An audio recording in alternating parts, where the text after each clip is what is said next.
Hello, this is Crow Sentry. Welcome to my Let's Play of Warlock Master the Arcane. Alright, so, sorry. I already tried this once and found that I was boring myself going over the number of details.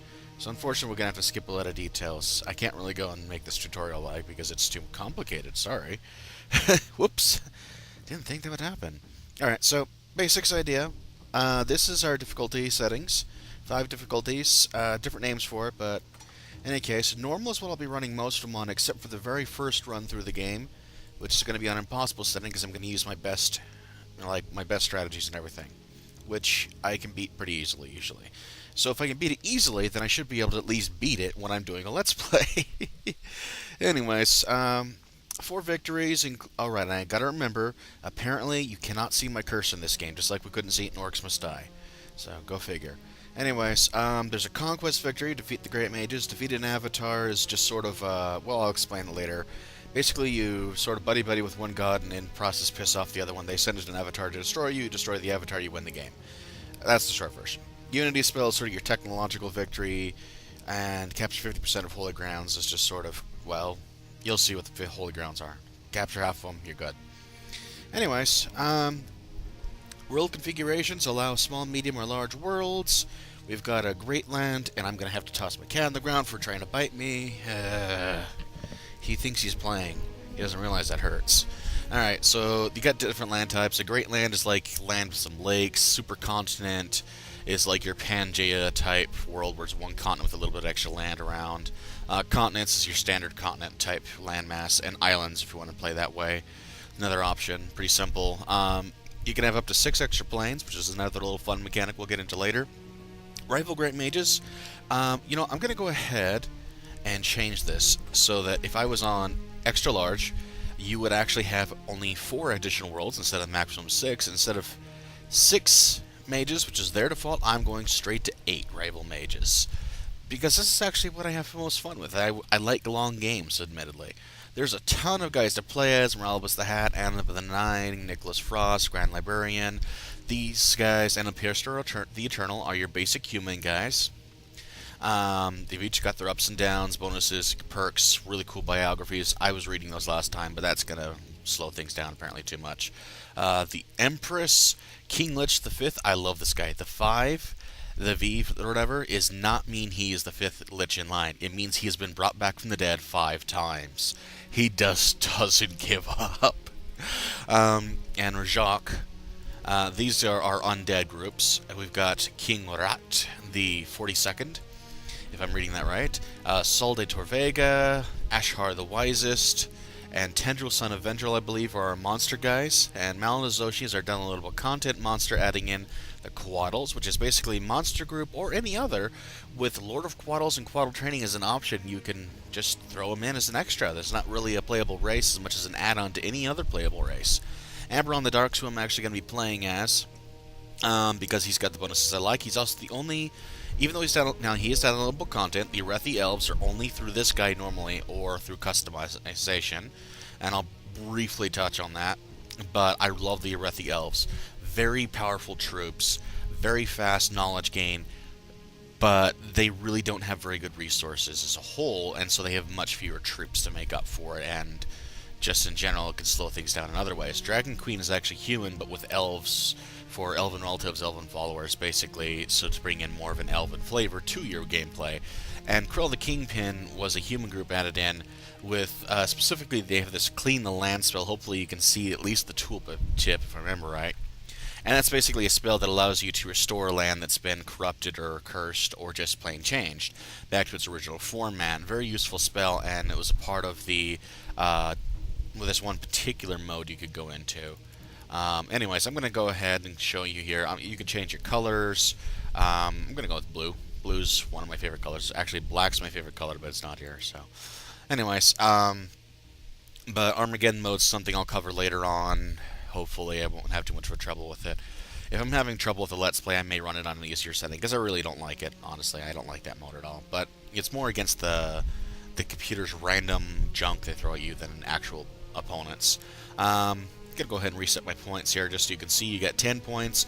Each one of these different things has different costs. So like Treasury, it gives 100 gold to start, and that's it. convert, and it's only 1 point though. Whereas, say, Magnate gets 10 gold a turn, or Trader 20% gold a turn, which is huge in mid to late game, but like nothing early on. Whereas Magnate's more mid game is its strong point. And that's kind of my opinion. But anyways, 4 points instead of 1 point, so they kind of meshed out. The 6-point ones are all favor of a specific god. There are 8 gods in the game. We'll cover that later on. I'm not really going to start with the favorite, but I'll probably go with the Grayla because she's got some really good city bonuses once, and that seems to give me the best tactics. His starting bonuses for Amber on the Dark, I'm going to keep him. That's a Glorious Tactician, increases the unit power by 10%. That means damage, just base damage. So everything's multiplied by that. And Academic is increasing your knowledge production, or how fast you can learn new spells, by 20% a turn. So like you can get 20% gold, 20% mana, farmer is 20% food. You know, it's a little bit cheaper because food is not quite as strong of a resource. Anyways, let's go ahead and get going. I'm just going to leave him with his default name. He looks cool enough. I love the armored look there, the sort of regal looking, got the cool silvery hair. Anyways, I like him. There's some really cool stuff in this game, lots of different types of troops and whatnot. Very clean game, honestly. You're not going to find much in the way of problematic stuff if you're trying to look for something a little more family-friendly oriented. I don't think I've seen any cussing. I think I found one joke that hinted at something sexual but didn't actually outright say it, and that's about it. That's pretty darn good. I think there's a couple of dresses on some ladies that are cut up to the side of the dress so you can see the leg, and that's really not half as bad as you're going to see in a lot of these games. Not even close. So that's actually pretty darn good. So that's something I look into, is that I want to play clean games where possible, or I try to make them clean, like turning off the blood and guts in Orcs Must Die. Alright, excuse me. A lot of my clean games are actually on the consoles, and I can't record those yet. Alright, so I'm going to go ahead and get started here. You got your little starter city. Sorry, I got something in my throat, and that's really annoying. Got to research a new spell. You got 5 of them. They're selected at random, but they do tend to have some sort of order to them. I don't know how it's determined. I'm gonna go with Harvest Blessing. That's a city enchantment that'll increase your food production. It's letting me know I can recruit new troops, the aerial bows, and then I've also got something that says you can construct a new building. I tend to go with food right off the bat because it's very quick to run out of food. Also, looks like I'm probably at the poles again. I often ended up at the North or South Pole. I have no idea why. Just call it luck of the draw. Anyways, but it's a snowy area, which means good money production, but bad food production. And then the little horn says I've got other troops. Alright, so these guys are at the Spearmen. They're sort of a tank, but they've been made faster moving to help make up for the fact that you have less troops. They tend to be a little bit more versatile. Ah, good! Getting right over here and get right in the action. Alright. Gonna bring these guys up behind. Not gonna provide much protection because those forests will slow us down, but not these guys because they are beastmen. But I can shoot some arrows that are weak against ranged damage, specifically. So that'll do some good right off the bat. And let me check and see. I would take some damage, but it could even wipe them out. It's got a little thing. When you mouse over them, you can see a red over your health, just to show how much each person's losing. And so I've cleared them out, wiped out their nest so they don't keep spawning, and I got 50 gold. So that's a good start to the turn. I did notice you can, even though the frame rate drops, apparently you can still get my voice just fine. So I'll double check that in the recording. That should be fine. Looks like we got some neutral troops. That's the gray icons over there, sort of a gray with white, whereas the brown is going to be your monster troops. I'm actually heading in a different direction, and your capital city's strong, so those little wimps aren't going to do much. But I'm going to go ahead and have him rest and heal. I'll give my archers time to cross the land, because, to be honest, the forest will slow him down a little bit, and the other guys are a little bit faster moving. Just go ahead and keep moving my guys from turn to turn. And, oh, we got some skeletal dudes just showed up. That's interesting. Alright. So construction's complete on the farm, which will keep our everything going here. Our everything. Not quite what I meant to say, but that's good enough. We've got some good options here. I'm thinking I want to go with covering resources, but we have a ton of money production. We need food. So, with needing food as badly as we do, I think I'm going to get a granary. I got another number of ways I can do this. I think I'm going to... I'm going to go this way.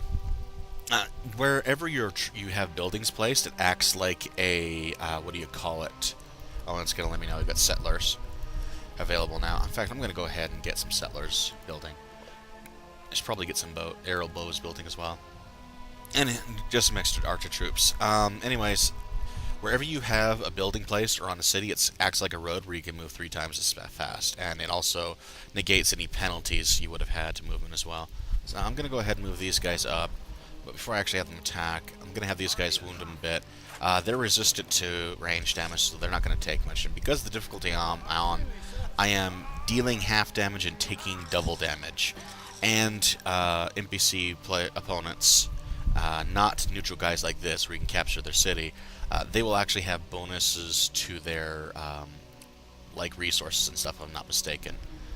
So that's kind of how that's going to go. I don't even have spells to cast, but if I did, upper left has something to cast them. I'm going to go ahead and have these guys heal up, because I really don't want to mess with that too much. I'm going to go ahead and also pull these guys up. It should be good. I'll go ahead and zip them over, so we don't have to spend too much time. It's nice to be able to see them sometimes. Other times you just kind of want to speed through. It looks like we have an undead city there, and judging by the neutral troops that showed on the left, we'll have a monster city. So we got a pretty good start here, where you got some variety. Generally speaking, with cities like undead and such, you're either going to want to capture them for resource purposes, make use of what advantages they have that you don't, or just flat out, another option is just don't bother with them. Like, capture them and then burn the city to the ground. As cruel as that may sound, it's kind of what you gotta do. Alright, so I'm going to pull them up here. They'll be in the forest, which gives them a defensive bonus, and the city itself will not be able to... These troops over here that are skeleton warriors won't be able to do much to them. These guys up here have just moved up there. Next turn I'm going to have them start fortifying to give them extra defensive bonus. In the meantime, they've got a defense bonus for being up on the hills, and we'll see how well they hold up. And if they don't hold up well, I may have to retreat from this city, especially this is one of the tougher ones sometimes. Defend. The really hard ones are actually the Arethi Elves cities, because the Arethis are that tough with their troops. Cover Specialist is usually my very first one that I get as far as bonuses, that the guys level up as they take damage, get in combat, damage enemies type thing, or just a little bit each turn. Our granary is up, so our food production is up to 6.7 extra. That'll give us a buffer, which is good because we're going to need it. Our recruiting is complete. Looks like I'm a Arethi settlers, so I'm going to figure out where I want to place them. I have some ideas as to where things are going to expand out to. I think this will be a good spot between the two cities, and I'll be covering a lot of the background area, and then I'll probably move another one up here. So after the Arethi bows finish, I'm going to want settlers, but I don't have enough money to actually do that just yet. And that's okay, I got some turns before that actually becomes an issue. Excuse me. And now that these guys are here, we're going to just be fortifying. They do not stay in fortified mode because of the fact that there is a bit of an issue there. I'm going to keep these guys going here. Where basically... Oh, and something of note. You settlers normally move 2 spaces a turn. Arethi settlers are more expensive, but they move 3 spaces a turn, which actually can improve how fast they can get out to where they need to be. It's actually really nice. Anyways, so we're slowly whittling down. Their city is at half health already. We're going to keep these guys up here, not attacking because they'll take too much damage. But the advantage here is that now these guys are ready. See? Found a city. It's our first city we've been able to found, or in other words, make. Imrethkarn? Yeah, they get interesting names. Realkarn, Imrethkarn, and under Lakem, I assume Lakem, whatever, it has some sort of connotation doing with graveyards, undead, etc., because they tend to do that with the undead a lot.